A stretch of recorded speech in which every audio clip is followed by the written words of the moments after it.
أهلا وسهلا بمشاهدين القناة. أسعار الدولار والعملات أمام الجنيه المصري اليوم الخميس 1/12/2022 في البنوك المصرية.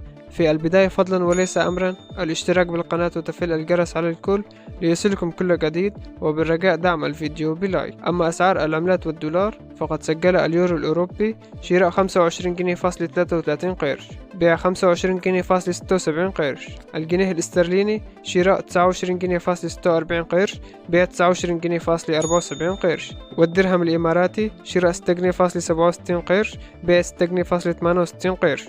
والدينار الأردني شراء 34 جنيه فاصل 7 قروش، بيع 34 جنيه فاصل 62 قرش.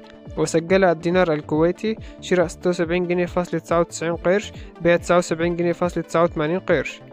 الريال القطري شراء 6 جنيه فاصل 28 قرش، بيع 6 جنيه فاصل 70 قرش.